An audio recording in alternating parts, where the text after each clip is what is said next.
নমস্কার বন্ধুরা, মীরার রান্নাঘরে আপনাদের সবাইকে স্বাগত। আজ বানিয়ে নেব দারুণ স্বাদের রেস্টুরেন্টের মতো চিকেন মোগলাই রেসিপি। খেতেও দারুণ আর বানানো একদমই সহজ, নরম তুলতুলে হয়। চলুন তাহলে পুরো রেসিপিটি দেখার জন্য অনুরোধ রইল। রেসিপিটি বানানোর জন্য এখানে প্রথমে ময়দাটা আমি মেখে নেব। তার জন্যে 1 থেকে 1.5 বাটি ময়দা নিয়েছি, স্বাদ মতো লবণ দিয়ে দিলাম আর রিফাইন অয়েল 1 থেকে 2 চামচ দিয়ে ভালো করে এটাকে মেখে নেব। মাখা হয়ে গেলে অল্প অল্প জল দিয়ে একটা ডো বানিয়ে নিচ্ছি। আর ডোটা একটু নরম করেই মাখতে হবে, অল্প অল্প জল ব্যবহার করছি। পুরো রেসিপিটি আপনারা দেখতে থাকুন। রেসিপিটা বানানো যেমন সহজ আর খেতে দারুণ স্বাদের হয়, আর রেস্টুরেন্টে আপনারা যেতেই চাইবেন না, এতটাই সুস্বাদু হয়। একটু তেল লাগিয়ে 10 থেকে 15 মিনিট রেস্টে রাখলাম। ওদিকে ময়দাটা রেস্ট হতে থাক, এদিকে একটা চিকেনের পুর বানিয়ে নেব। তার জন্য কড়াই তেল দিয়েছি, এর মধ্যে দিয়ে দিলাম কাঁচা লঙ্কা কুচি আর পেঁয়াজ কুচি। কয়েকবার নাড়াচাড়া করে হালকা করে ভেজে নিচ্ছি। ভাজা হয়ে গেলে এর মধ্যে দিয়ে দেবো চিকেন কিমা। বনলেস চিকেনকে এরকম ছোট ছোট করে কেটে নিয়েছি। এর মধ্যে 1 চামচ আদা রসুন বাটা দিয়ে এটাকে কয়েকবার নাড়াচাড়া করে কষিয়ে নিচ্ছি। আর ওই কষাতে কষাতেই এর মধ্যে দিয়ে দেবো স্বাদ মতো লবণ আর দিয়ে দেবো লঙ্কা গুঁড়ো, যেহেতু এখানে কাঁচা লঙ্কাটা ব্যবহার করেছি। আর আপনারা ঝালের পরিমাণ বাড়িয়ে রাখলে রাখতে পারেন। জিরের গুঁড়ো দিলাম আর ধনের গুঁড়ো আর হলুদ গুঁড়ো অল্প দিয়েছি। দিয়ে কয়েকবার আবারও কষিয়ে নিচ্ছি। একটু চাপা দিয়ে দিয়ে কষিয়ে নেব, যাতে তাড়াতাড়ি সেদ্ধ হয়ে যায় চিকেনটা। এখানে কয়েকবার নাড়াচাড়া করে কষিয়ে নেওয়ার পর চিকেনটা দেখুন হয়ে গেছে। এবার এটাকে আমি নামিয়ে নেব। আর এরকম শুকনো করেই চিকেনটা বানিয়ে নিতে হবে। এবার এটাকে নামিয়ে ঠান্ডা হতে দেবো। এদিকে ডোয়ের চাপাটা খুলে এখানে কোনো রকম আর এখানে আমি দলছি না, এইভাবে আমি ছুরি দিয়ে কেটে লেচিগুলো বানিয়ে নিচ্ছি। আর এক একটা করে লেচি তুলে এইভাবে একটু হাত দিয়ে একটু শেপ করে নিচ্ছি। আমার চ্যানেলে আপনি যদি নতুন হয়ে থাকেন প্লিজ আমার চ্যানেলটি সাবস্ক্রাইব করবেন আর পাশে থাকা বেল আইকনটা পুশ করে দেবেন আমার নতুন ভিডিও পাওয়ার জন্যে। এখানে চিকেনটা ঠান্ডা হয়ে গেলে এর মধ্যে আমি 4টে ডিম ফাটিয়ে নিচ্ছি।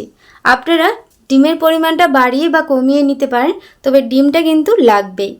এর মধ্যে স্বাদ মতো অল্প একটু লবণ দিলাম আর গোলমরিচ গুঁড়ো। আপনারা এই সময় একটু কাঁচা লঙ্কা কুচি বা পেঁয়াজ কুচি, ধনেপাতা কুচি ব্যবহার করতে পারেন। ভালো করে মেশাতে মেশাতেই দিয়ে দিলাম 2 চামচ ব্রেড গাম। আপনারা ব্রেড গামের পরিমাণটাও একটু বাড়িয়ে নিতে পারেন যদি ব্যাটারটা বেশি পাতলা মনে হয়। ভালো করে মিশিয়ে আমি ব্যাটারের পুরটা আমি রেডি করে নেব। ফেসবুক পেজ থেকে যদি আপনারা দেখে থাকেন প্লিজ আমার ফেসবুক পেজটা ফলো করে পাশে থাকবেন। এবার লেচিগুলোকে বেলে নেব। বেলুনি কাঠের মধ্যে একটু তেল লাগিয়ে নিচ্ছি।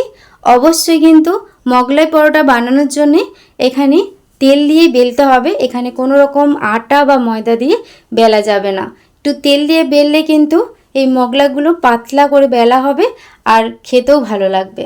এরকম দেখুন একদমই পাতলা করে বেলে নিয়েছি। আর আগে থেকেই তাওয়াটা গরম বসিয়ে দিয়েছিলাম। হালকা একদম গরম হলে তেল অল্প একটু ব্রাশ করে নিয়েছি। রুটিটা দিয়ে ওপরটা যখন একটু শুকনো হয়ে আসবে কিছুটা আমি ব্যাটার ওর মধ্যে দিয়ে দিলাম। দিয়ে এবার মোগলাইয়ের শেপটা আমি দিয়ে দেবো, এইভাবে মুড়ে নিচ্ছি। আপনারা চাইলে কিন্তু গ্যাসের ফ্লেমটা এই সময় অফ করেও দিতে পারেন। এইভাবে 4 ভাঁজ করে আমি মুড়ে নিলাম। আবার একটু তেল দিয়ে এপিট ওপিট হালকা ব্রাউন কালার করে ভেজে নেব। আসলে রেস্টুরেন্টে যখন মোগলাইগুলো ভাজা হয় দেখবেন একটু বড় বড় সাইজের হয়, যেহেতু এর তাওয়াটাও বেশ বড় হয়, রুটিটাও বেশ বড় করেই বানানো হয়।